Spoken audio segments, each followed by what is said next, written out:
Assalamu alaikum, welcome back to my channel. Today we are diving into a powerful story of King Nimrod through Quran. In Islam, Nimrod, referred to as Nimrod in Arabic, is depicted as a tyrannical and arrogant king who is best known for his opposition to the Prophet Abraham. His story in Islamic tradition shares some similarities with the biblical account, but also contains unique details and interpretations. Nimrod's role is primarily focused on his extreme arrogance, his challenge to the divine power, and his eventual downfall. Nimrod's rise to power. Nimrod, like in the Bible, is considered a mighty king, but in Islamic tradition, his empire is described as vast and powerful, with his rule extending over much of the known world at the time. His reign was marked by pride, tyranny, and a complete disregard for the worship of God. According to some Islamic accounts,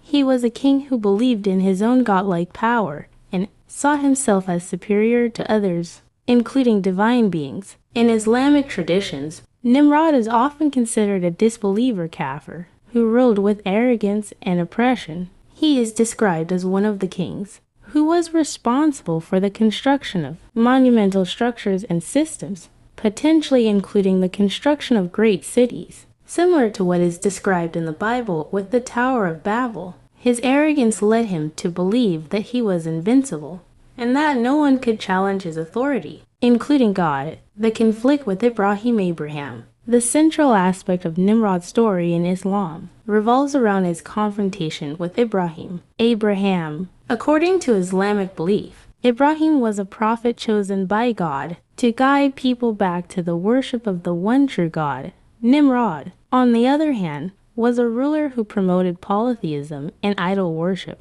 This conflict arose when Abraham openly rejected the idol worship promoted by Nimrod and preached the message of monotheism. One of the key incidents between Abraham and Nimrod is detailed in the Quran in Surah Al-Baqarah 258. According to the Quranic narrative, Nimrod engaged in a debate with Abraham, asking him about his belief in God. "Do you see how?" Abraham argued with his Lord about his Lord's giving him the kingdom. When Nimrod said, "I give life and cause death," Abraham said, "Indeed, Allah brings the sun from the east, so bring it from the west." So the disbeliever was overwhelmed, and Allah does not guide the wrongdoing people. Quran 258. In this exchange, Nimrod arrogantly claimed that he had the power to give life and cause death, essentially positioning himself as a god. Abraham, in turn, challenged Nimrod by pointing out that true divine power rests with God alone.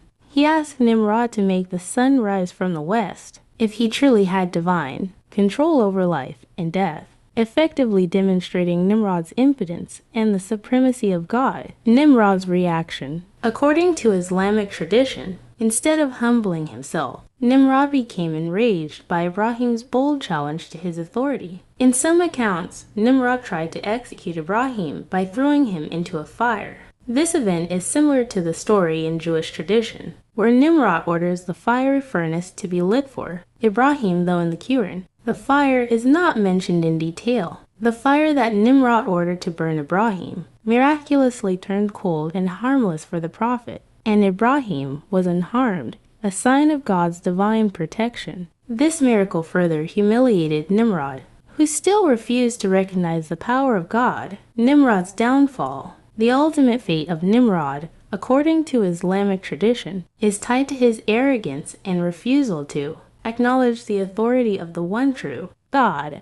While the Quran does not provide an explicit account of Nimrod's death, other Islamic sources and traditions tell different stories of his demise. One common legend in Islamic traditions is that Nimrod met a humiliating and painful end as a result of his defiance against God. According to some versions, he was struck by a small creature often described as a fly, mosquito, or some form of pest that entered his head. The creature tormented him by causing him unbearable pain, leading to his eventual death.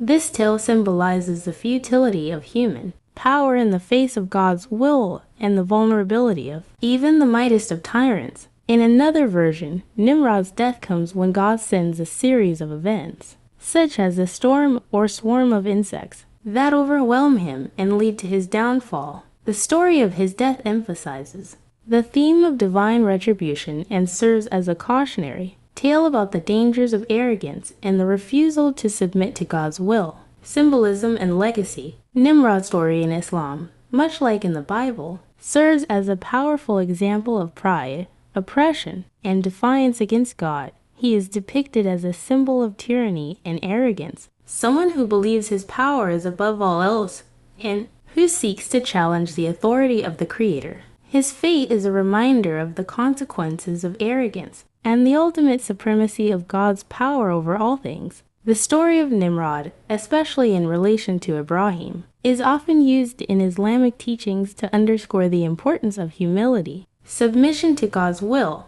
and the dangers of worshiping one's own power. Nimrod's refusal to acknowledge the existence of a higher power and his prideful actions lead to his tragic and humiliating end, illustrating that no matter how mighty a person may seem, they are powerless in the face of divine will. In summary, Nimrod's role in Islamic tradition is as a tyrannical and arrogant king who opposed the monotheistic teachings of Ibrahim. His story serves as a powerful reminder of the consequences of hubris and the importance of recognizing the sovereignty of God over all creation. His end, whether through torment from a small creature or other means, symbolizes the futility of human arrogance and the ultimate justice of God. That's all for now. Thanks for watching the video. I hope this video helps you to increase your knowledge. If you like this video, PLZ like, share, and don't forget to subscribe the channel. Stay tuned for more. Allah Hafiz.